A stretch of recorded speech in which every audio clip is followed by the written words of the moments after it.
Hello and welcome to R&B Intern Takeover. My name is Becky. My name's Renee. And we are the interns that have taken over the Sound Solutions podcast. Thank you so much for tuning in today. We are talking about specialization in music therapy. Yes, and we brought on two amazing MTBCs to discuss this with us, and we're really excited. We're really pumped. And we got this from our survey, so thanks to everybody for filling it out and letting us know what you want to hear. Yeah, it was going to be a debate, but the more we kind of got into it, the more conversation aspect kind of took over, but it's still really cool and we're really pumped to share it with you all. So today we have Dr. Heather Wagner, who was actually on our first episode on generational viewpoints. She's back and she's talking with us today. And then our other MTBC is Channing Chippen. Without further ado, would you like to introduce yourself? So I'm Heather Wagner. I live in Connecticut, and right now I split my time mostly in the academic setting, but I also have maintained some clinical practice in private practice. Most of my work right now is in medical and adults, but I do some work with children on the autism spectrum as well. And in my medical work, it ranges from hospice to acute psychiatric care to long-term care and rehabilitation. And I also have a private practice with GIM. So that pretty much sums up my clinical practice at this point. My name is Channing Chippen. I live in Boston, Massachusetts. I've been a music therapist for 7 years. I work primarily in pediatric oncology. I also supervise undergraduate students. I work additionally in general pediatrics and adult psychiatric units. Okay, so to start off, we just want to define what specialization means to both of you and in general, your own personal definitions within music therapy. If you just want to give a short definition of what specialization in music therapy looks like. When I think of specialization, I think about it can be two things. It can either be in your clinical population or your clinical approach. And it would depend on the individual. But to me, specialization would require some either extra level of training or education or many years of experience in one area that you develop some expertise in that area. And in that way, it would imply that is where you are most comfortable and most educated in your work. It doesn't mean that's the only thing you do, but that's where you primarily practice and your area of expertise. So yeah, I really agree with Heather. I was saying that I think of specialization in the areas of methodology and the areas of population as well, just as formal education in a method or specific education or expertise within a population. Yeah, and I think that's a good point that you said method there too. I wasn't even thinking about that, but that's true. So it can be method, or I was thinking more like model. So GIM, AMT, but it also could be, a specialization in improvisation or specialization in songwriting. But yeah, I think the general gist when I think of it is some extra level of either education, lots of experience, reading, just extra. Yeah, model, methodology, and population. Yeah. Which one do you think would be most prevalent in music therapy or most appropriate for music therapy, if you want any at all? Are you saying in terms of your definition of education or the field or? Yeah, so in your definition of specialization, you guys gave either population approach, methodology, or model, and I just wanted to know which one out of all of those would be the best. For maybe educational standpoints, if you're teaching one of those, what would be the most appropriate, and if you think specialization is needed at all? I don't know that I can really answer that very well because I don't know that I would recommend. I think it's so personal according to what an individual would want that I don't know that I would say, well, all music therapy programs or all music therapists should specialize in a method or a model or a population. I really think it's okay to have room for variety. What I think is most important is that people understand what they're getting themselves into. So if we're looking at it educationally, if they're looking into a program, it should be very clear that that's what the program is focused upon so they can make an educated decision about how they want to progress in their field and their career. Yeah, I think in terms of undergraduate education, and since we've recently decided as a field that that's where we're starting with is bachelor's level entry, I think that being able to have a grounded practice in the overall methodology and differentiating models of music therapy so that you can understand what is out there and understand how music therapy works with all of the different populations is really important. And I think something that's not necessarily consistent right now, but I think that the time for specialization is within furthered education.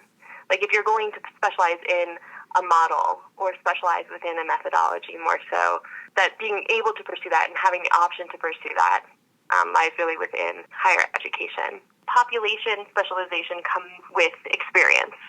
Okay. And I think there's advanced populations as well, like if you're thinking more so on the lines of psychotherapy and music therapy. You need to have advanced level training to be able to pursue that. But that's advanced level training that defines then the population that you're capable of working with. One thing so Channing, I think you and I are pretty much on the same page about that in general, but one thing I would say that I would clarify from my own thinking is that population, for me, the way I look at it, isn't psychotherapy. Like, that's the practice or that's the approach to music therapy, right? Because you can do psychotherapy with anybody, I'm using that term loosely, but any age. I mean, of course, there are some populations that you wouldn't do psychotherapy with, but I think I like what you said. I think that's something I hadn't thought about, that looking at population doesn't necessarily come from the educational standpoint. Like, you don't go to school just to work with hospice or just to work with, like for a further degree, but you do go back to get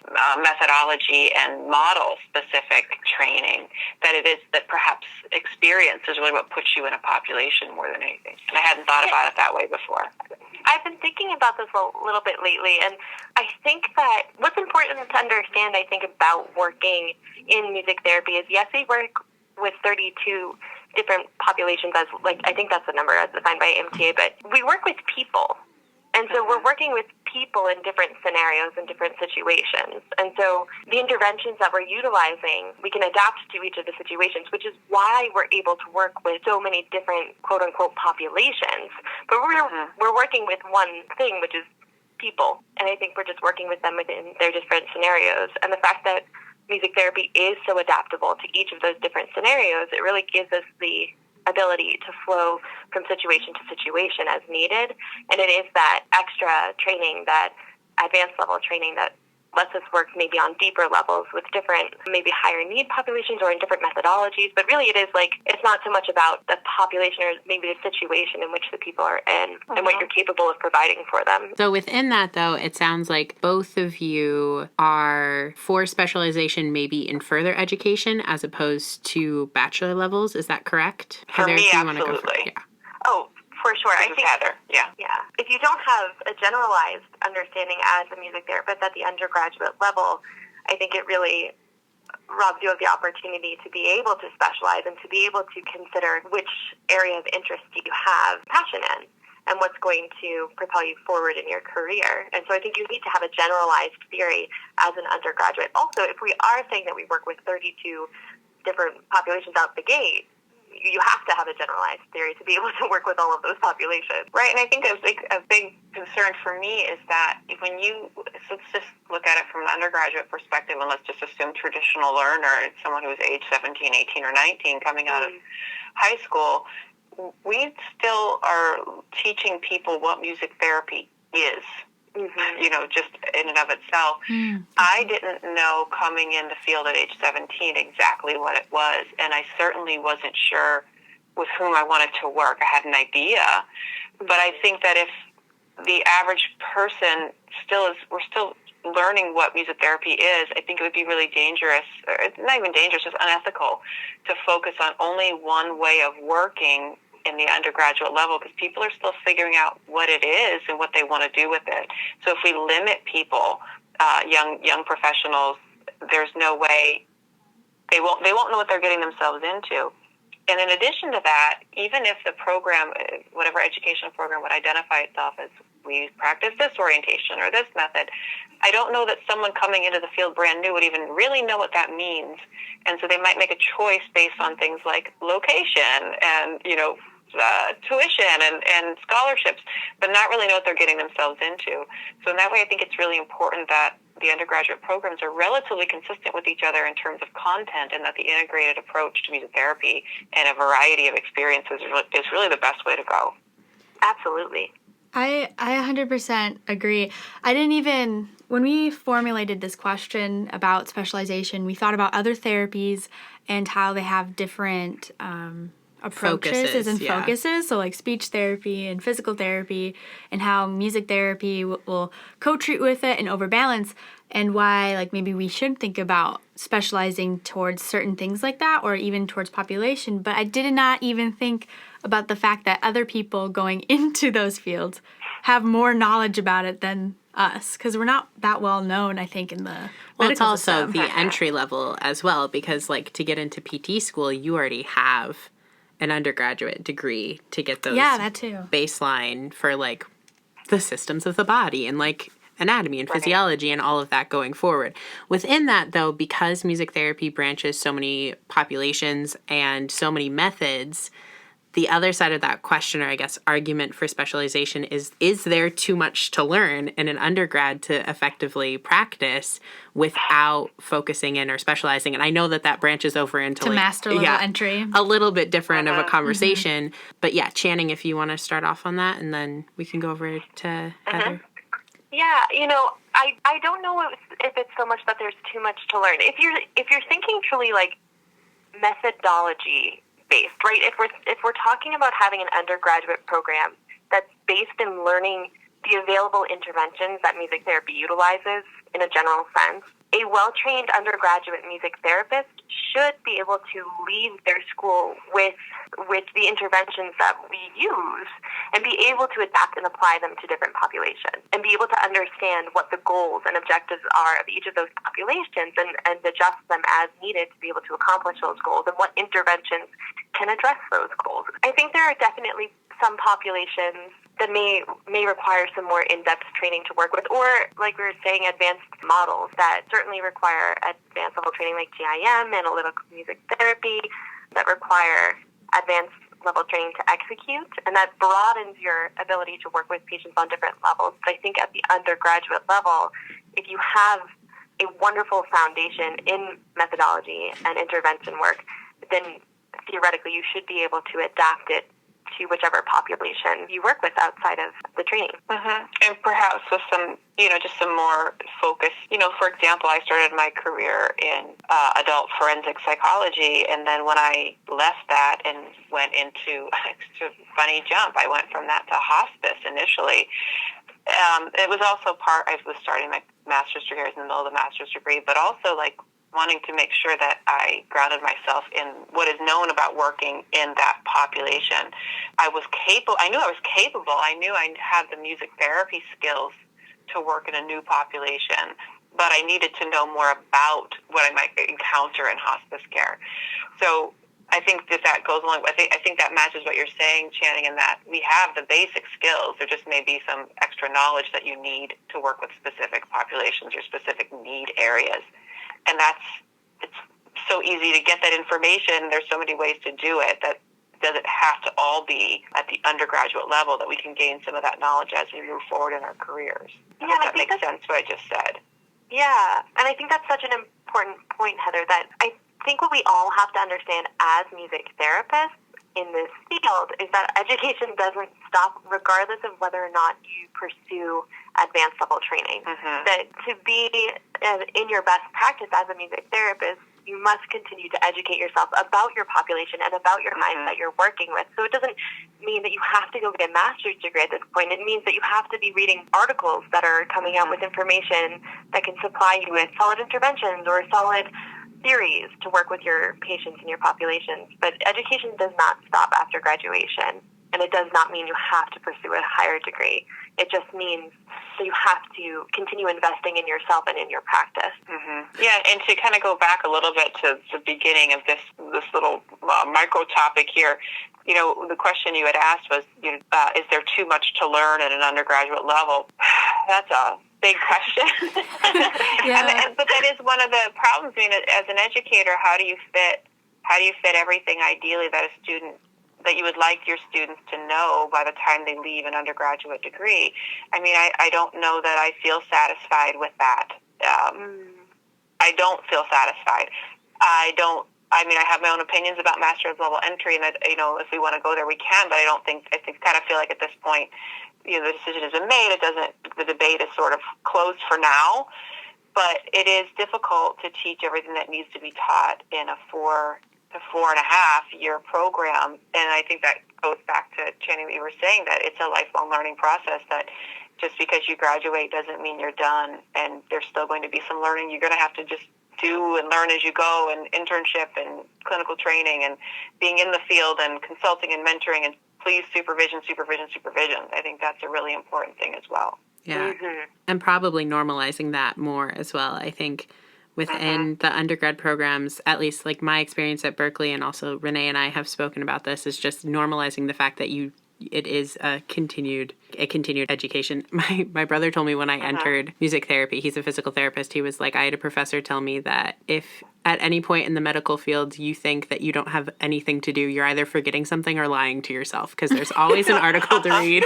There's always something that you need to read up on or catch up on or continue that learning so you can be knowledgeable about what you're doing. And I think normalizing that within undergrad of, obviously making sure that you're not working 24/7, but that there's not like a finish line. You're not done just because you finished undergrad, and that we do need to continue reaching out in supervision and reaching out through research or articles or placing ourselves in positions where we can continue to learn and grow, because whether it be on like the musical side or the therapy side or the method side, we do complex work. And I think we need to honor that this is a big job. And not only are we meeting we have the potential of meeting people's physiological goals, but psychological and spiritual and social and all of that at once, and manage music as well. So we do a lot in our work, and I think it's good to honor the complexity of that work. I always describe music therapy as a birthday cake. It's got a lot of layers surrounded with frosting encasing a bunch of goodness, is what I always say. That's how you win over the child life people? Pretty much. Awesome. We're a birthday cake. Yeah. Talking to some medical students earlier today and trying to describe the training for music therapists, and just at the undergraduate level, and talking about the coursework in combination with the music classes and all of the expectations that we have as undergraduates. And they were like, this sounds harder than what we've had to do in our master's degrees. And I was like, I know, it's a lot of different things. And so I think kind of it's such a great point of honoring what we do is so difficult. It's not easy. And managing the musical relationship, all the our musical relationships, the relationship with the client. I mean, it's so complex, and I think we always have to be aware of the complexity of the work and not assume that, you always get that, like, oh, your job must be so fun. Yeah, it is, but it's also really hard, and I think we have to remember that just because we love it and it looks like fun, it's still a lot of work. Do you think the future of music therapy as a profession will change to specialization as it progresses? Well, I think we're too small. I mean, we're just too small, and I don't know if in my lifetime this field will be big enough to be there, or state recognition, or even national recognition. I think there's still so much work to do that I think that would be amazing, but I don't know that we'll get there for quite a while. For my master's, my research I had done for that was in the continuity of care and culture of referrals between music therapists, about how we work with each other from inpatient to outpatient and into the community-based settings. And so from that, I had gotten some statistics from CBMT about how many MTBCs had happened over the last, or had passed boards over the last 10 years, and that was from 2006 to 2016. And if I remember correctly, we had increased in the field by 62% within 10 years. And we're continuing to see a rise every year in CBMT, qualified music therapists, passing their boards. And so I think we are growing. And I think what some of the issue we're facing right now is how do we accommodate that growth? How we have jobs, there are jobs out there, and yet we're not able to fill them, and we still have people looking for jobs. And there's some kind of disconnect happening between the field of practitioners as well as the places that are hiring and where people are interested in working. I think I don't know how to solve that by any means, but there is this disconnect right now within our field, and I think it's so interesting to see. Something that I've been interested in is looking at how nursing has formalized their training and how they have different levels of practice for undergraduate and master's level and doctoral level of nursing degrees. Each specialization allows you to practice more in depth as you go. And I think, it would be interesting to see if music therapy could take a page out of that book in a way and start specializing to a degree, but I don't know how that would happen. Like, I have no answers. These are just thoughts that are coming out of my head, but I do think it would be interesting to see. Agreed. And I think a lot of that, though, people know what nurses do. Yeah. You know what I mean? Like, Yeah. the general public understands what nursing's all about, mostly. And there's many, many nurses, many, many, many more than there are us. So I think there's more space. So I think until people really understand what music therapy is, until we're clear about what it is that we do and don't do, not that we have to practice the same, but there's just so much misconception all the time. And then how do we, then we have places that want to hire us to do activities-based therapy, which I don't have a problem with, but we have to be really clear about levels of practice, depending on what you follow, supportive, re-educative, or auxiliary, depending on whatever you subscribe to. But until we really have clarity on what it is that we do and that other people understand what it is that we do, I don't know that we'll be able to go in that direction. But wouldn't that be amazing, to have those levels and people to understand what they're hiring and who they're hiring and what kind of a practitioner they're hiring and why. And I think the general public isn't there yet. And I think part of that misunderstanding is, one, the small scope of our field. We don't have a lot of practitioners in comparison to doctors or nurses or Ph.Ds or OTs. But I think also is the inconsistency that we see in the undergraduate level training. I think, there's something that's bridging that gap for a definitive definition of what music therapy is and a definitive practice of what music therapy is. And I don't know if there could be a definitive practice of music therapy because it is so specialized to the therapist. But it is something that we're missing that I think makes it difficult for the general public to be able to relate to. Yeah, and I always come back to, too, it's, recognition of the field. And, we couch that in terms of licensure, which personally, I'm for licensure. I know not everyone feels that way, but I feel like if we had more statewide credentialing, that would lead to, I hope it would lead to more work and lead to reimbursement issue or reimbursement service for our services. I think all of that will help build the momentum, but I think we're just at the beginning phases still of that. I think there's just lots of work to happen. But Channing, thank you for sharing that statistic of 60%. Is that what that 62%. was? And I'll fact check myself and email you guys. No, that's incredible. That's correct. But it was really incredible to see. And I had asked the question, do you refer to other music therapists, and why do you refer to other music therapists? And have you ever received referrals from other music therapists? And I found that music therapists who made referrals were 2 times as likely to receive referrals.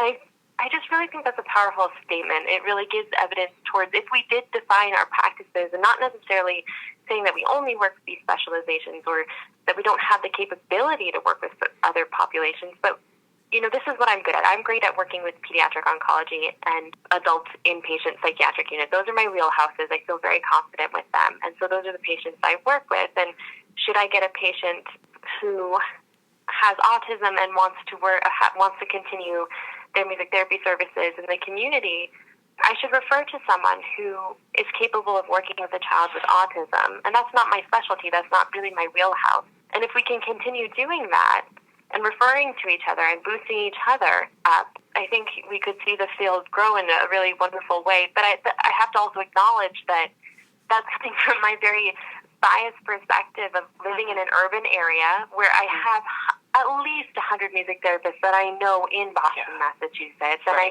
have the resources to be able to accommodate my patients as I need to if they're local.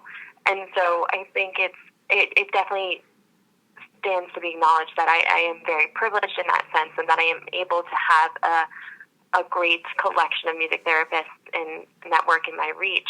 And not everyone has that. It's much more difficult to work in a private practice in a rural area. And I can't imagine having to define a specialization there and saying, well, I don't work with you, even if that means bread on my table. If that means, accepting that or contract. whether or not you're going to get service.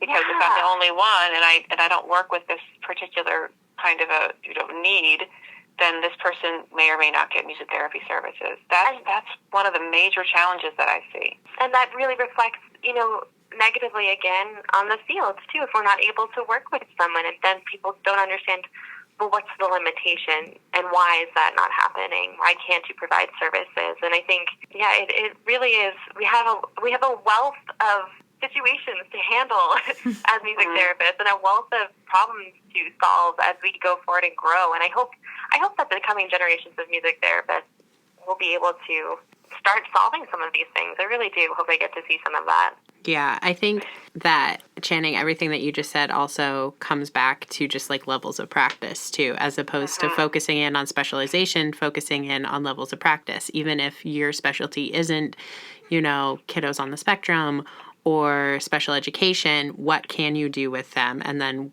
at what point do you need to refer? At what point do you say, this is like my limit in music therapy based on my practice and my knowledge?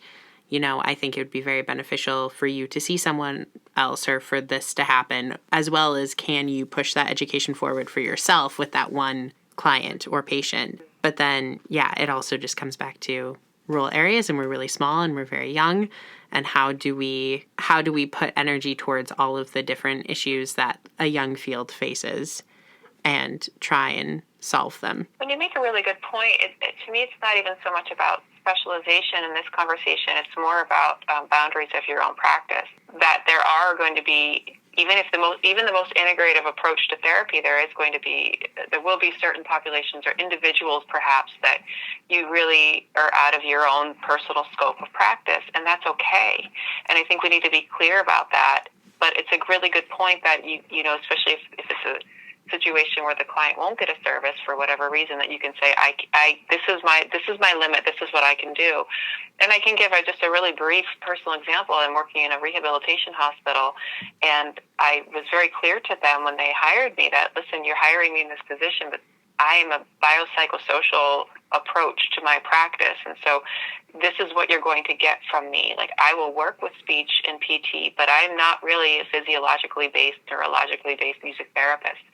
And if that's what you want, I would be happy to help you get the right individual. But if working through relationship and working in this way sounds good to you, then I'm in. And it's been a really successful relationship. But I was really clear about, this is what I do. Are you okay with that?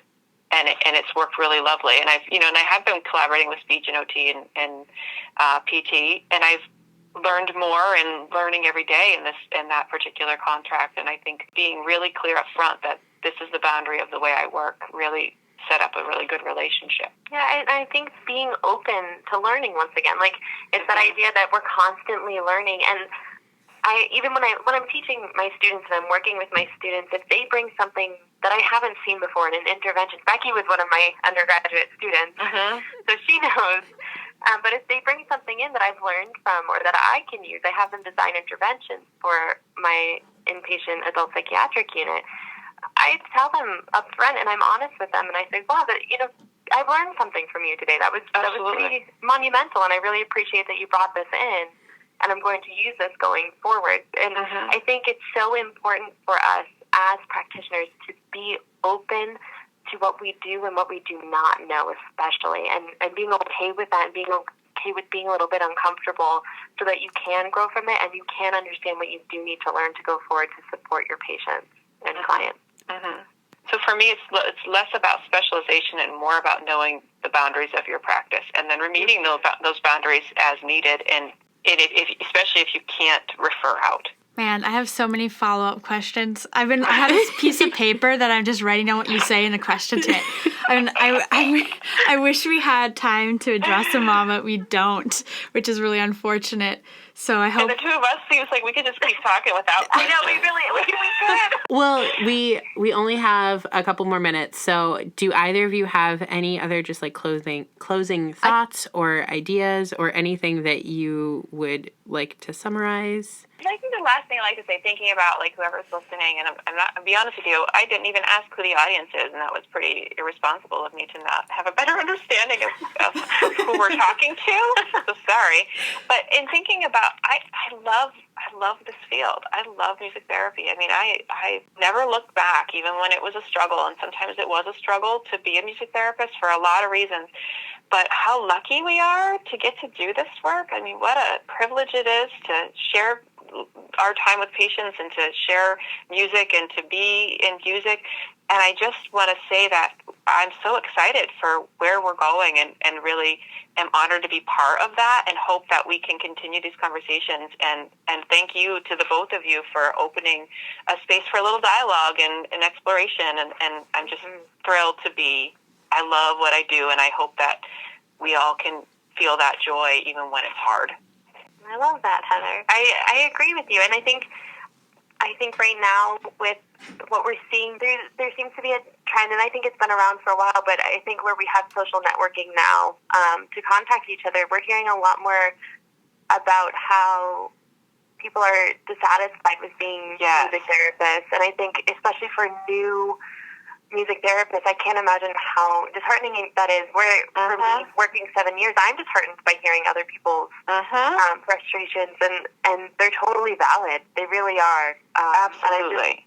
I feel very privileged and very lucky to love the work that I do, and I feel very lucky that I work in a facility that respects the work I do and values the work that I do, and also that I have a consistent flow of income and I have a consistent flow of work from a full-time job, and I know that's very, very, very lucky. And that's not everyone's experience of music therapy. And it wasn't always mine either. In the beginning, I had bounced around a lot between different facilities, trying to find my footing. And I hope that there is a way that we can move forward in support of those who are struggling to find the passion in it right now, and having passion also be rewarded with food and money to be able to support themselves, because it can't all be passion. And I think as a field, getting that licensure, getting the advocacy, getting into state houses is a really important move for us to be able to make sure that all music therapists right now are reimbursed in a way that's supportive of their education and supportive of their time, their effort, and their passion. I feel like after saying that, I'm running for president. I'm not. You could. I feel very passionately about making sure that those music therapists who are feeling disgruntled and burnt out by their efforts not being heard or not being seen, that, we hear you, I hear you, and I want to help. I don't know how I can define ourselves a little bit better so that everyone is experiencing the joy that I feel when I get to work every day. Thank you guys so much for calling and sharing all this information. Man, I just wish I could ask you all my questions. And you just have to come to the Narrampta with me. There you go. We'll just make a Friday night chit chat from now on. And I love it. You can just indulge two interns. And teach us things. Before we close off and say goodbye, I was wondering if you guys had any top resource that has saved you in your years of practice, or something that you think every music therapist should know or be in their back pocket. Or just something that you use today. Any resource. Yeah. Just anything. It can be a chant. It can be an app. It can be a specific intervention. It can be... You can teach us the chant right now. We'll do it with you. Yeah. It could be a website. Anything. It could be an article. Oh, my. There's so many. There's so many things. I know. But, honestly, it's not a specific thing. My biggest resource are my people, it's what I call my music therapy tribe. That's what's these people are what get me through the challenges. And I think if you're feeling all the things we were just talking about, like people are here. People, it's mostly a supportive bunch. Like find those people who can really pull you up and help you. That's really what gets me through this life are those people. So I know that's not exactly what you were asking, but that's what comes to my mind. That's perfect. Thank you. Channing, do you have anything or to add to that? I mean, I always have a chance, Becky. I know. Let's do Honestly, it. Let's Channing, do You it. want to do it? Yes. Oh, goodness gracious. I did also want to say that I've really been enjoying the Introduction to Music Therapy practice by Annie Heiderscheit. Heiderscheit, And Nancy Jackson. I just wanted to wonderful throw that human in there. beings, too. Wonderful human beings. Can you say that one more Really time? enjoying. It's Introduction to Music Therapy practice by Annie Heiderscheit and Nancy Jackson. It's really lovely. It's available through Barcelona Publishers. I've been really, really enjoying reading through it, so I would highly recommend it. And I would like do a little plug here. And it's probably, I don't know, Barcelona now is expanding their your ability to buy things by chapter instead of buying like the entire books. So that's a wonderful resource. If you haven't been on the Barcelona website lately, take a look around because things are being offered in a way that's he's trying to be more responsive to the needs of music therapists. So that's a really exciting thing. Oh, that's super helpful. We got some case studies coming up. That's very helpful. Yeah. Cool. Right. Channing, do you want to end us with a chant? Because I'm here for it. Yeah, I'll end this with a chant. Okay. I think I made this up, but I'm honestly not sure. I think it's also inspired by other chants that I've heard, so I have no one to give credit to because I'm not sure where I got it from. Could be my head, could be somebody else. So if it's yours, let me know. But here it is. So if you'll repeat after me. Moving forward. Moving forward. Moving forward. Moving forward. Ain't gonna let nobody hold me down. Ain't gonna let nobody hold me down. Ain't gonna let nobody hold me down.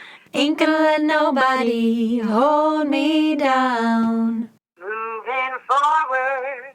Moving forward. Moving forward. Moving forward.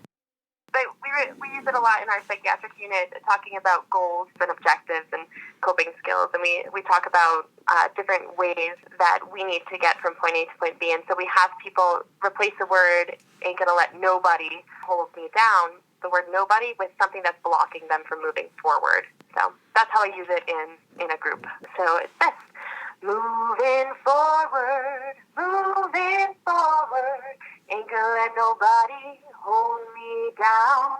Ain't gonna let nobody hold me down. Moving forward, moving forward. That's the whole thing. That's amazing. I've never sung it by myself, so it's weird to do that flow. That's okay. That's awesome. Thank you. You both delivered so well. That was beautiful.